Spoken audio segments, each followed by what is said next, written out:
Well, hello, this is Scott JARVIE, and my channel is A Photographer's Life, and this topic will have pretty much nothing to do with my typical videos. But I thought, hey, I have something to share, I might as well share it, and this may not be thoroughly exciting to some of you, but to some of you that did the search, it may be. This is 50 things I learned about Bitcoin in a day. Okay, so I have a blog, I'll link it, and those will have all 50, and I'll try to do a recap as fast as possible about the 50 things. And this was done yesterday, and last night and this morning I researched more stuff, and holy cow, there is so much more to know.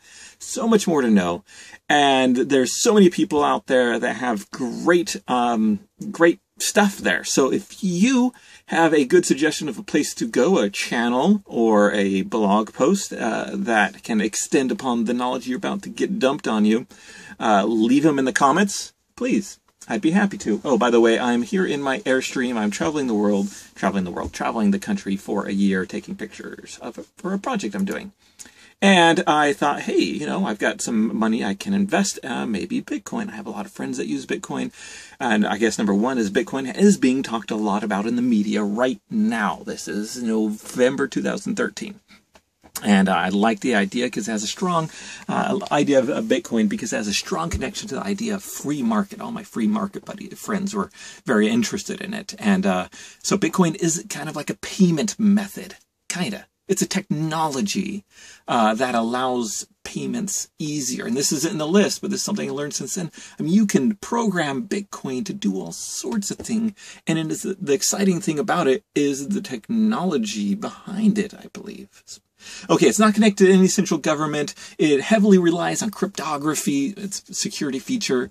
It is growing the quantity available, but is limited. And though it can be infinitely divisible, like you can only go to a penny in US dollars, but you can go well beyond that in Bitcoin. It is volatile.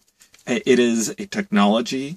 You can buy things with it, though it is somewhat difficult to buy things right now because there's not a lot of vendors. But hey, maybe I'll be a vendor and sell my pictures or books or photo shoots even with it. We'll see.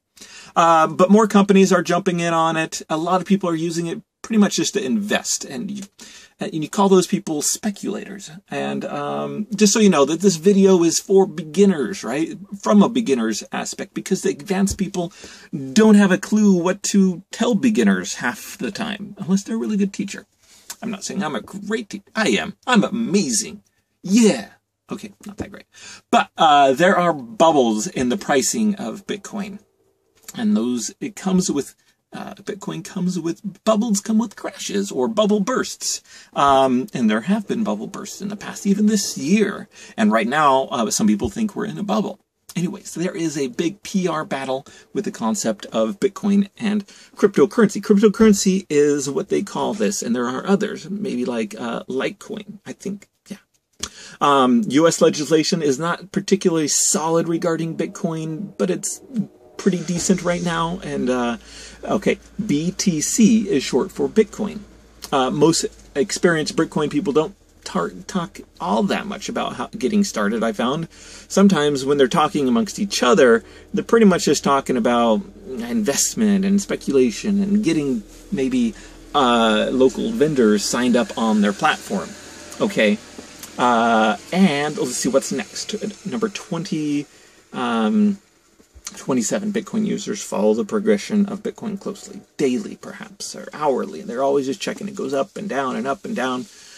Places where you buy Bitcoin, with like dollars or pesos or whatever, are apparently called exchanges. And you need to have a lot of trust in exchanges because they can and have been hacked and disappeared with people's Bitcoin. Too bad. Anyways, Coinbase.com is the most commonly referred online exchange that I've been referred to. And signing up to Coinbase, which I did, was super duper simple.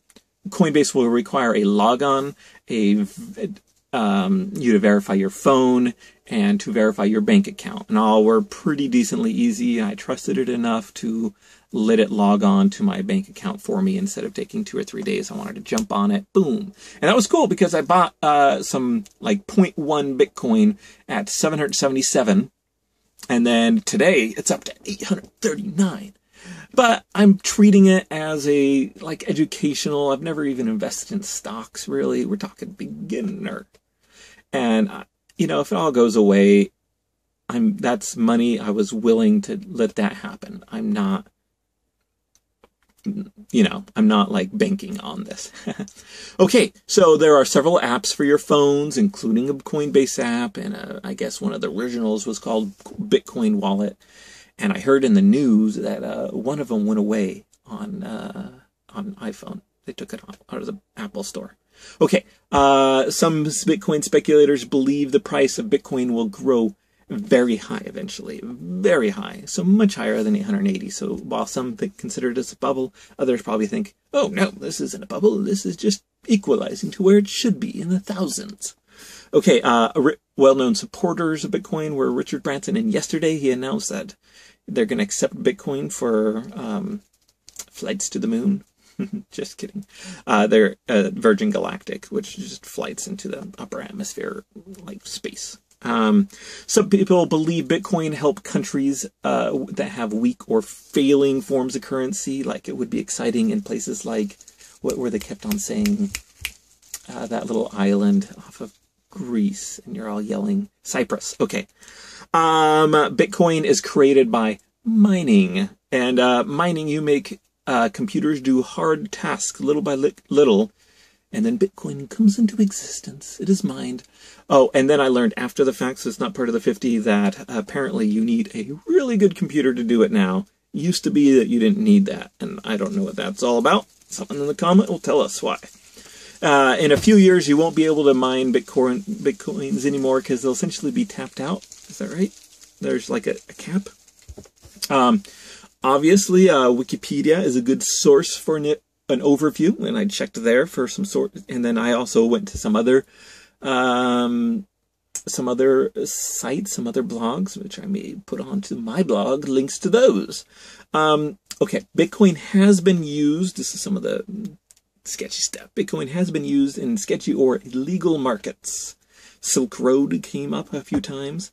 Bitcoin has been stolen, and that has been a problem in the past. You got to keep your private key secure, okay? Like, don't, let that to anyone. And then watch out the exchanges you use. Okay, continuing, Bitcoins are stored in wallets.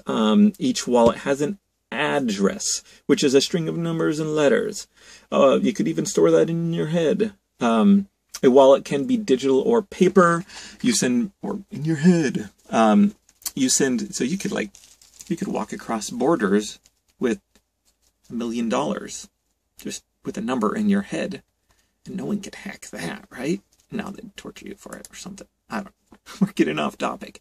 Okay, you send money to a wallet address digitally. Owner of the sending account must provide a private key. You really need to protect that private key. Okay, here's another fun thing. I actually had heard of Bitcoin previously, but I never really spent time learning it. Even though my close friend is someone I used to, I lived in his house. Him and his wife, newlyweds, lived on Bitcoin for 100 days. And I'll put a link. Or you can go to Life on Bitcoin. And that could be pretty educational. Sorry, Austin, I kind of need to watch all your videos. I will do that very soon now that I'm intrigued by Bitcoin. Why didn't you tell me I should be intrigued earlier? Okay, here's an extra. I know I said 50, but 50 sounds like a good number. I put in 51. Bitcoin investors talk a lot about Bitcoin on Facebook, and I found myself a really cool group with a bunch of my friends who talk about Bitcoin and help each other. And I think you need to find someone beyond my 50 little beginner tips. You need to find someone that will give you a heads up, maybe hold your hand into the process. But getting onto Coinbase is simple. I don't think you really need anyone to hold your hand. You can just do it really simply. And yeah, that's my 50 tips about Bitcoin from a beginner to a beginner. Now go out and watch some more intermediate to advanced people tell you how to kind of really understand the concepts. But now with this and the blog, you got your keywords, you got your vocabulary, which will help you going on. Okay, now back to my regular programming of photography and vlogs and reviews and traveling the world, or traveling all 50 states for a year. Okay, thanks, Scott Jarvie, A Photographer's Life, yada yada, subscribe, bye.